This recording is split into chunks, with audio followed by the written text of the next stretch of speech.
Hello and welcome back students. Dear students, जैसा कि आपको पता है कि हमारी कैनेमैटिक्स की जो सीरीज चल रही थी, वो सीरीज में हमने प्रोजेक्टाइल मोशन को डिस्कस किया हुआ था। आज की इस वीडियो में हम जब डिस्कस करेंगे कि जो पोजीशन टाइम ग्राफ्स हैं, सारे position possible position time graphs को डिस्कस करेंगे और इन पोजीशन टाइम ग्राफ से हम वेलोसिटी कैसे निकालेंगे और वेलोसिटी कितनी होगी। आइए पहले समझते हैं कि पोजीशन टाइम ग्राफ, चाहे हम 1D मोशन की बात करें या 2D मोशन की बात करें, जो पहला ग्राफ है that is position time graph. अब एक चीज देख लीजिए, अगर हमें वेलोसिटी निकालनी है, ध्यान रख लीजिएगा, from the position time graph हम स्लोप निकालें। Slope gives us the idea of the velocity. If it is the position distance over time graph, हमें स्पीड जो मिलती है that is from the slope of the graph. Here we are talking about the displacement, तो यहां पे हम velocity की बात करेंगे। अगर हमें वेलोसिटी निकालनी है, we will simply calculate it by tan theta that is the slope. अब यहां पे समझ लीजिए, जो पहला ग्राफ है, पहले ग्राफ में आप क्या चीज ऑब्जर्व करो, let's say right time t, body is at this object, यहां पे it is same all over.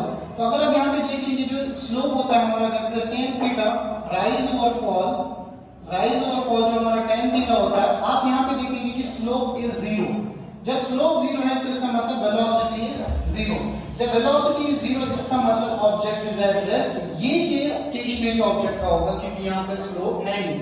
Rise हमारा है नहीं, this is rise and this is fall and this is theta. जब हमारा राइज नहीं है, सारा फॉल है, राइज 0 है तो हमारा v भी 0 का, tan थीटा 0 आ जाएगा।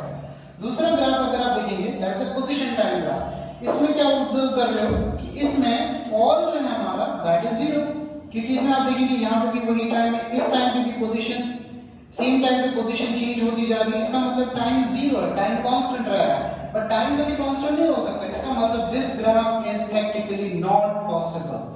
This graph is practically not possible. क्यों? क्योंकि हम ऑब्जर्व करेंगे इस केस में फॉल 0 है, tan theta is rise over fall, fall ही नहीं है, पूरा राइज है। जब फॉल 0 है तो v इंफिनिट हो जाएगा। इसका मतलब this graph is practically not possible. अब ग्राफ नंबर 3 पे आ जाएंगे, पोजीशन टाइम ग्राफ के। अब आप यहां पे क्या देखेंगे कि एट एवरी टाइम जो स्लोप है दैट इज कांस्टेंट।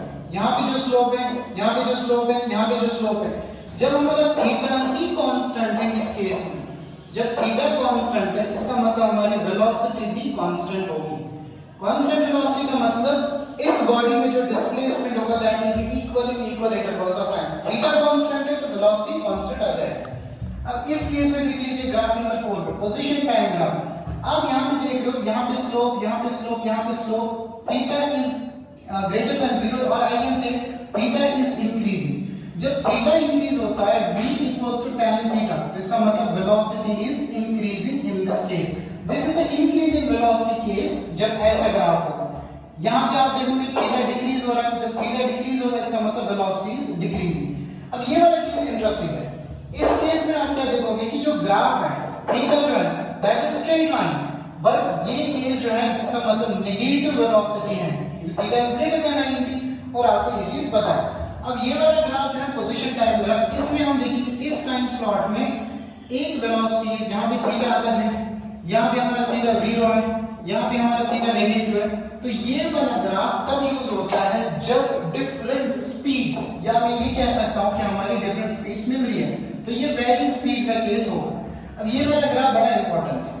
अगर मैं ये टाइम ले लूं t, जैसे t1, इसमें पार्टिकल की पोजीशन ये भी मिल रही है मुझे, पार्टिकल की पोजीशन ये भी मिल रही है। दिस मींस एक ही टाइम पे एक पार्टिकल की या एक ऑब्जेक्ट की दो पोजीशंस है, which is practically not possible. तो ये ग्राफ प्रैक्टिकली नॉट पॉसिबल है। This graph is practically not possible.